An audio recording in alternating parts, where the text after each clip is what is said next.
Holy cow. Hey, DJ. Here we are again, me and Jeff in the hot seat. So sorry, y'all. We had to call an audible this morning. Dan is just not feeling the greatest. So hopefully, Dan, you start to feel better here, man. Yep, So absolutely. calling an audible, but we'll fill in for you. So here we go. We're gonna do a little audible changing the seat for Jeff over here. So. Oh, no. Welcome to the HPLS podcast. Live, relevant, and high performance information, conversations, and education weekly.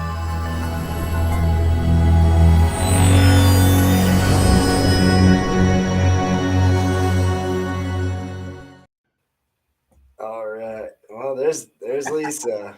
Morning, Lisa. Hey, Lisa, how are you? Joey, what's up, man? Yes, Good we got- morning, hey, Joe. Good to see Good you. morning. Let Good me, morning. Hey, DJ, I thanks forgot for I'm putting in me in the control hot of these. seat. I'm in control of these things now. I forgot Yeah, about there you go. that. You'll do a hell of a better job than I did. So, Jeff, thank you for joining, obviously, and jumping in last second. Morning, Joe. Sure. No problem. Anytime, my friend. So again, guys, like Tuesday is usually client day. We try to have a client in. We did not have anybody scheduled, thankfully, because Dan is not here to be with us. But so we got Jeff filling in, but Jeff's going to put his client hat on and go back a few, and we're going to just dive into Jeff's brain, what it was like. Because actually, I'm curious now that we pulled this audible.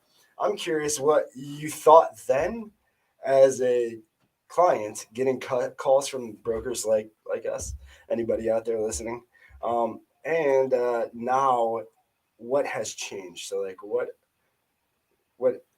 changes, I guess, being in the hot seat you've experienced. So Yes. I guess so. I love being challenged, and thanks for the notice. All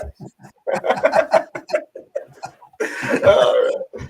So, and anybody who has questions, please ask them in the chat as well. I definitely Absolutely. Want to pick Jeff's brain and just really dive in and give you guys an inside view of what it is on the other end when they're constantly getting calls. We know it's happening. Listen, we know it's a numbers game. Sales is a numbers game. It's always been. The more chances you get at bat, it's just like baseball, the better. And again, just like baseball, I mean, 3 out of 10 times, all you got to do is make contact 3 out of 10 times, you're a Hall of Famer. So remember that when you're picking up the phone as well. But Jeff will hopefully give you some insight onto what to look for, what to watch out for, what not to say, what to say. And let's dive in. So Jeff, let's start. When you were getting the calls, when you would get the calls, first off, when you were in the customer client seat, when you had the client hat on. Yeah. About how many calls do you remember getting? And I guess what was the one thing that would make you either, one, hang up the phone right away that they said, and then two, what would make you want to listen or ask more? So was there anything that triggered both those? First, we'll start. What made you want to hang up right away? When people didn't know who I was or what my company was about, they started first and foremost, hi, I'm so-and-so from XYZ company. I see you move some freight. We have the best rates in the world. We'd move a lot of freight for this one and that one. And if you're worried about capacity, no problems, man. I can guarantee you the capacity that you need every single day. I never have a problem. And it's like, Good. Because they're not living in the real world. It's,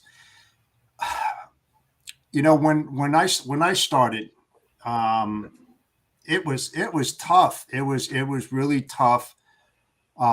When I knew nothing about logistics or anything like that. And now that I'm on the sales side of the business, I kind of look at it the same way, thinking that why don't salespeople know enough about logistics? You can't learn it overnight. There's no way in hell that you can. I've been in it 5 years. I feel like talking to you guys, I have no clue what I'm talking about. because of just there is so much. There's so Yeah, much. it's a demanding field, and depending upon the revenue that you have at hand that you're giving out to brokers or assets, really depends on the feedback you're going to get on a daily basis. I mean, if you're a $500,000 revenue shipper compared to a $10 million one, obviously, again, like you said, numbers game. So you're going to get a lot more calls because they know there's a lot of revenue at stake. But the problem is that they don't do enough background checks on the person that they're reaching out to, where they came from, their company, what their products are. Now, one thing that's good, John Brewer and myself talk. Greg Cornett, Dan's friend. I worked with Greg for a few years. I'm like Greg. And anybody that's ever watched the show will understand exactly what Greg was saying when he says he can't be wrong.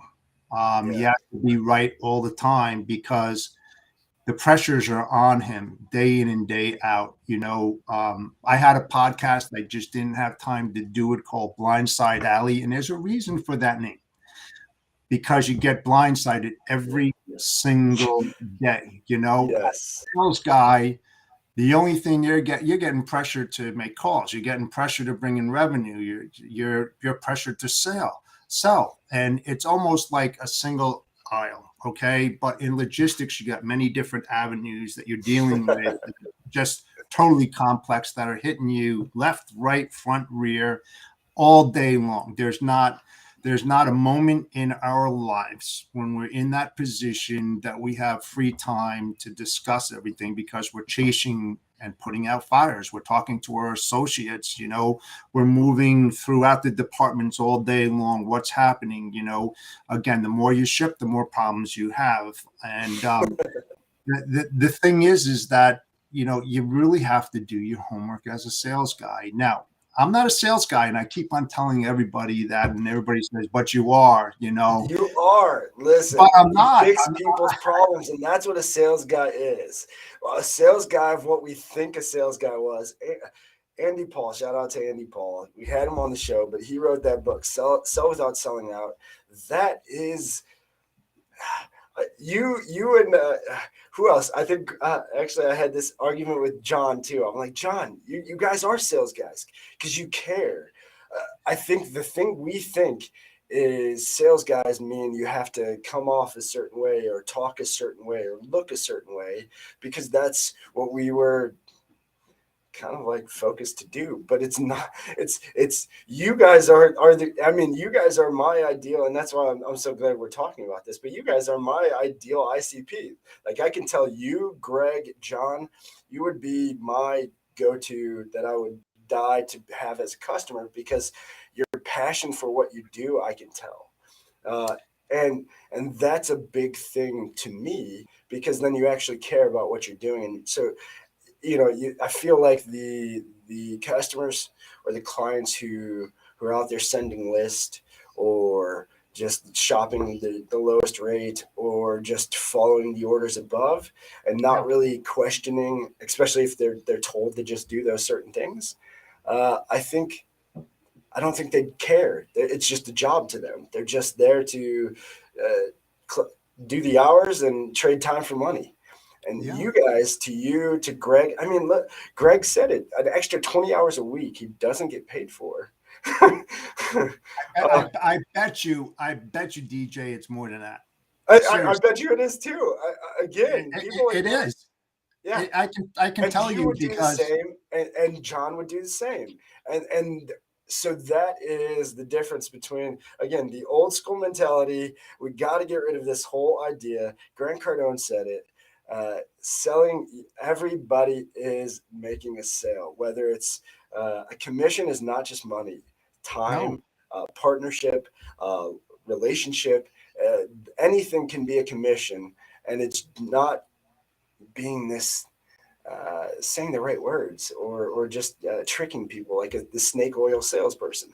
That was a con artist. They're still con artists today. Those are con artists. Those aren't salespeople.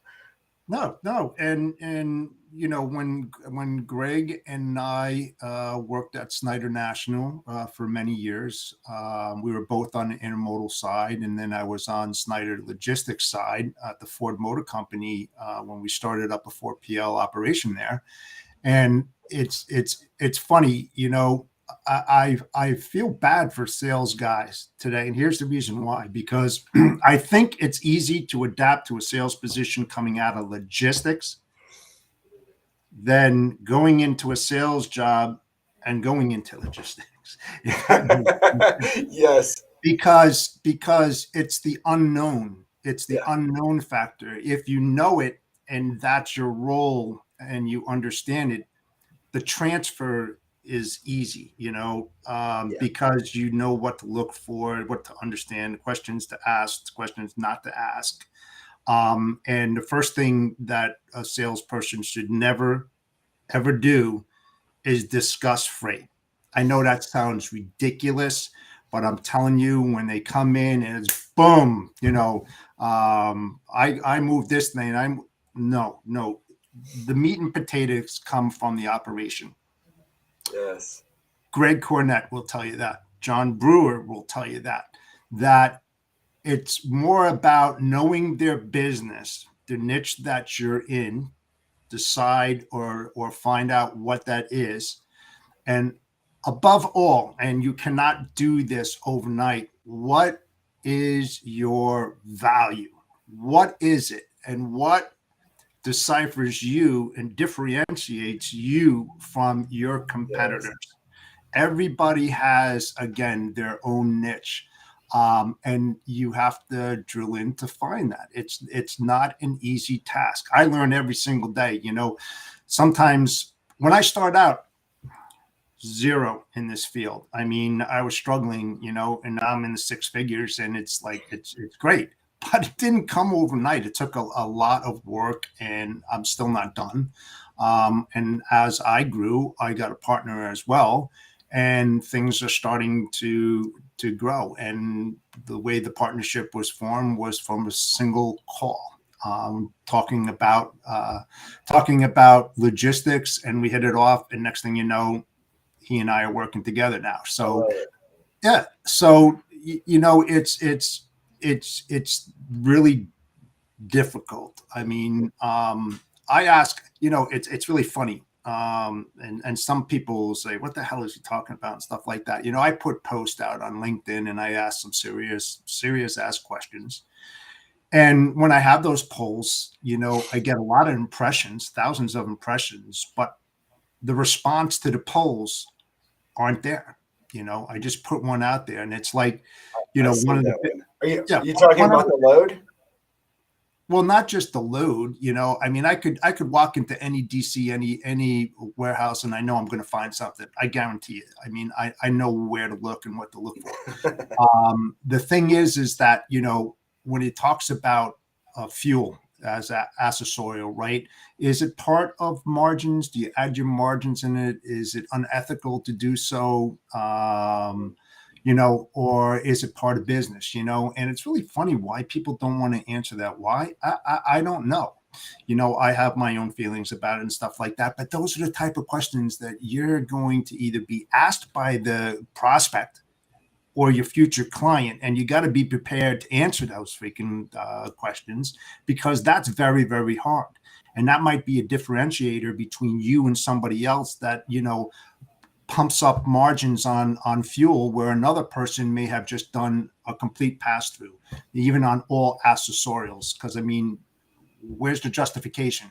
And I've pressed plenty of carriers, and the carriers out there have done business with me, know me very well, and and I was not afraid to ask those type of questions. So those are the type of questions that you need to start asking your future prospects, and understanding what they do and how they do it on the all operation, inbound, outbound, freight payment services. I mean, I could just keep on going on and on and on and on to uncover what I call the hidden bank.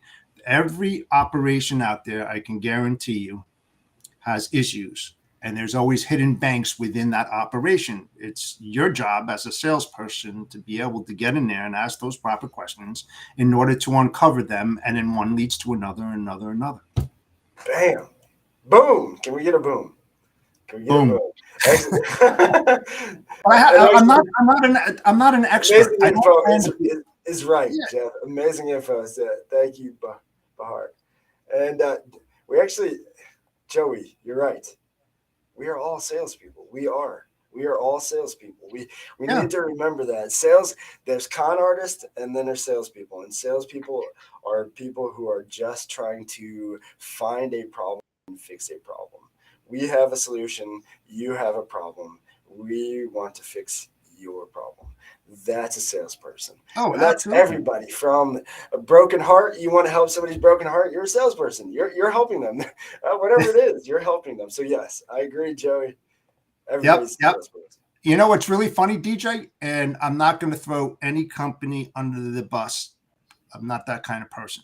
Yeah. But this is how I responded to it. So a very well-known company out there, brokerage company, and I'll say about 4 of them, reached out to me and said, hey, if you need any capacity, any help in logistics, give me a call. I'll be able to help you out. Really? Really? I mean, I'm just saying, what?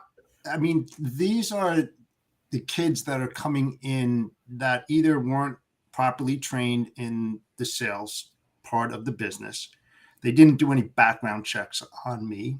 They didn't do any background checks on my company. This is systemic. It's going on and on. I bet you there's other brokers out there that also get calls from these people. It's like, what the hell is going on? Those are the wrong things that you should not be doing. But I get them all the time. I mean, ask Dan. I sent him several of them. I was just shaking my head. I was like, it does happen. I would get them being at the big brokerages I was even at. So yes, it does happen, and it's crazy. Lisa has a good question, and we even had an answer from the audience. Aaron, thank you for that. What are some ways for helping to uncover problems that shippers don't realize they have? So Jeff, I'll give you what Aaron said, and then we'll go into it. So Aaron says, broad question, but approach them with a business discussion, not a feature benefit selling job. Right. Exactly. I think Aaron, you nailed it. I think that's the key, Lisa. We all go in, and we all want to go in with this idea.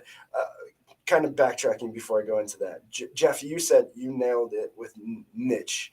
The riches are in the niches for a reason. There you go.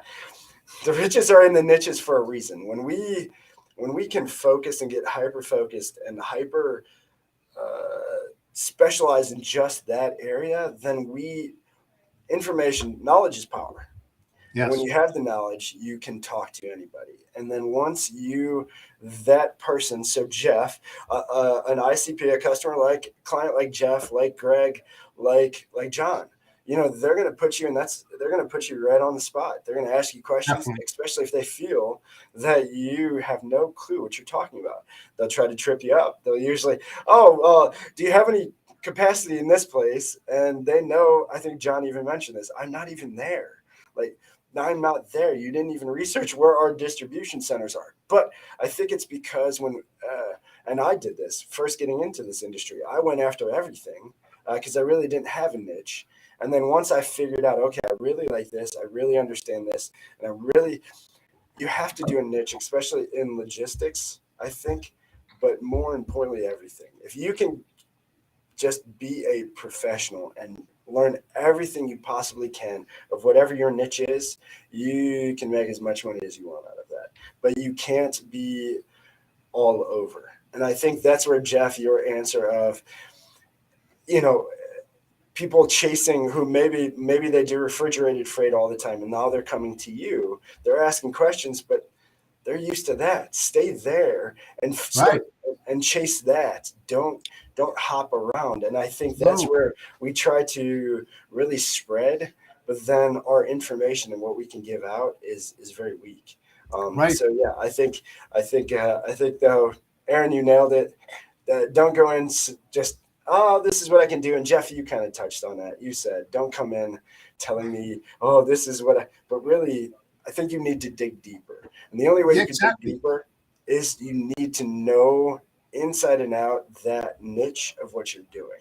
So and the company you're reaching out to and the person that you're talking to. I mean, the questions to uncover the hidden bank opportunities, I would say, first, and don't take this wrong, look up what logistics means. Look up what supply chain means and start diving into every aspect of that so you kind of have an idea about logistics and operations and supply chain. Unless you've worked in the trenches and you've worked with complex logistics operations, it's going to be extremely difficult for you. So it's like anything else. Knowledge is key. Read the books on it, find out what it is, and you will move volumes. Don't chase the dollar. Don't chase the dollar. That's going to come. First, you need to have that relationship, that collaboration to build that long-term business relationship, and that commission will come. But don't force the issue. You'll fail every single time. Don't even look at your bank account. Don't look at anything like that. Be focused on the goal and objective of what you want to accomplish every time that you make a call. Yes, you want to move freight, but that's not the goal and objective of the first phone call.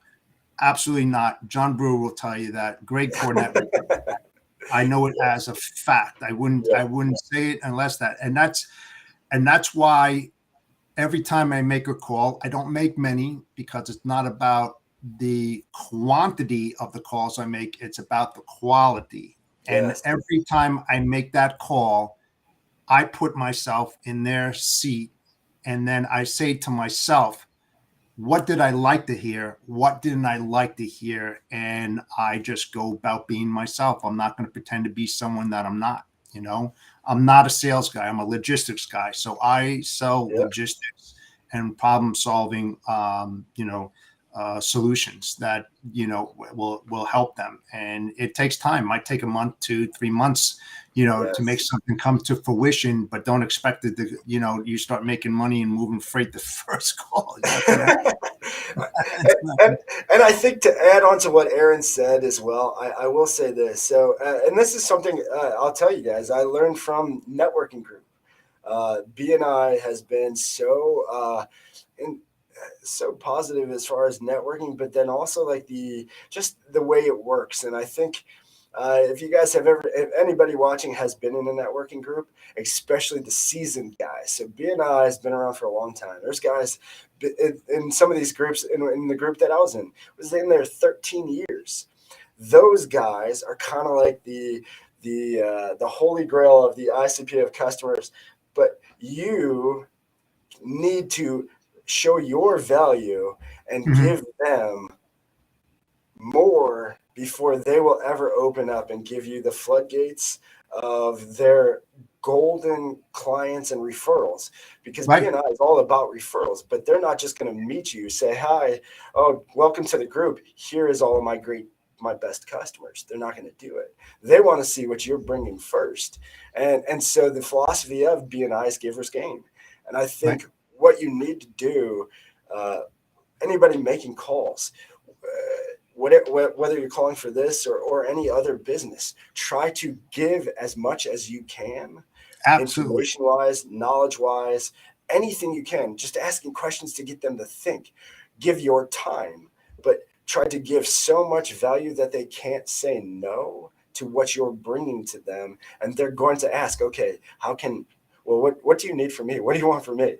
Wait for that. Don't ask for it. Wait and watch how much by just trying to give information, give just the lane of the day. We don't have a lane of the day, but that's why I'm bringing it out. But give that information. Give anything you can to help them Yeah, and help one another. I mean, John Brewer and myself, he reaches out to me, I reach out to him, and we discuss things, and I try to help him out. I'm not trying to go after his business, number one. I don't want to. But he's like turning into a friend, and he reaches out for advice and stuff like that. And I bounce things off of John as well. And the same with Greg. I talk to Greg every once in a blue moon. But you don't always have to make a call to have a business transaction. Reach out to competitors and see what's helping them out. The good competitors out there are the ones that are going to mentor, help you, because look at the size of this industry. They can't handle everything, and they were in your position at one time, especially if they've been around the block for a few decades. Most of them will give you a few pointers and stuff for what to do. I'm always willing to do that. I'm not afraid to help other people. To go back to that company, DJ, that I spoke about before, I didn't blow up on and go, what the hell are you doing? You stupid ass, why don't you go? I said, listen, this is what you should be doing. And I went on and on and on. And I was, very helpful. And I said, I think you need to talk to Dan Deigan. And asked Dan about that too. I said, you know what? Seriously. And then the next thing I know that he reached out or watched some shows and stuff like that. But, when people need that help them out, Yes. Just do that, because wouldn't just you help want with that help? no expectation of receiving back, and watch what the universe does for you. Hey, That's all. DJ, Lisa and I've had a couple of conversations, and, willing to help her out too. She bounced a few things off of me, bounced a few things off of her. Always willing to help, man. That's what the industry is all about. It's not about me. Give a little. You've earned the ability to do so. Share the wealth, man. Help other people out. I love that you said that, Jeff. There you go. I love that you said that. Yes. Oh, So, yeah. Absolutely, Joe. Con artists are salespeople too, just shitty at it. Well, I will say that con artists, I think they're not shitty at sales, they're just shitty at life and shitty at this. They're not following their heart. They're using this and just trying to get win. They're shitty at conversations and communicating because they don't know what to say when they call you. It's a one-sided conversation for them, and nobody else is winning but them. That's all. And so as soon as we won't even dive into that. No. And then Lisa said, "Yep, have some emails from them." Yeah, absolutely. Yep. Yeah. It's all about helping each other, man. I mean, the takeaway from this podcast is that, be willing to help. There'll be times where you'll need help and you might want to lean on somebody. What comes around goes around. Same with future prospects and shippers. You don't always have to go out to them. You can give them some help, and maybe they'll come back to you and say, I like what you had to say. I want to further this discussion. Don't always make it the sale. I mean, don't do it that way, man. It's gonna come. Trust me, it's gonna come. Yes. Thank you, Jeff, for filling in. No problem. Anytime, DJ. All you, Aaron, Lisa, everybody out there, thank you so much for the comments. Yeah, thanks, guys. Appreciate you watching. Thank you for the feedback. Again, takeaway from this, y'all, like Jeff said, do your research, find your niche. Don't have a niche, test it out. Dan always said, and the way to find your niche, Dan mentioned, on a few shows back. What do you like? What do you do? Look on the back of the box. What do you purchase often? Look on the back of that box. You'll find where it comes from. There's your niche. Start there. The product. If you know and like the product, you can always learn and get deeper into it. Also, define what your value proposition is. Yes, it's going to take you a lot of time. Figure out what you bring value-wise to your customer, and just make sure that it's a win-win for everybody. That's it, y'all. So thank you guys again for joining us every day, weekdays, 9 a.m. till 9:30 Eastern Standard Time. Start your day right with us. Sales Chatter Live. Again, American. What's your quote, DJ? I got a quote. I got a good one. There you go. All right. I got a good one. Mayhem Logistics, Centurion Trucking, thank you for making this possible. And for all of you for watching, thank you for watching us and for your feedback. We truly enjoyed bringing this to you guys weekly. So don't miss tomorrow. Obviously, Data Day, Triple My D favorite Day, the man, the myth, the legend. Win. Yes. And Lisa, you finished it. Yes. Yes, win, ma'am. Win. It has to be a win all the way around, y'all. Quote to take us out is this is from Danny? I don't know. They Donnelly? spell it weird. So I don't know the name, but I'm going to tell you. I love the quote. So I'm a very optimistic person. The worst things, the world could be ending, and I will always see the good. And so here's what I'll tell you. This is why I picked this quote, y'all. Try to look at a glass half full rather than half empty. It is the biggest challenge that we face daily in our lives, but keep calm, stay optimistic. Absolutely. You always have a glass. You're the one filling it up. Just keep filling your glass. It's never empty. Yep. Have a great day, guys. Have a great day, y'all. Centurion Trucking, our motto is people before profit. Today's market requires more transparency, consistency, and focus on what our clients need to win. Centurion Trucking and American Logistics are poised to help their clients achieve and surpass their targets. If you're looking for a team that honors your needs, dreams, and aspirations, then get a hold of Daman at American Logistics or Centurion Trucking and start designing your career today.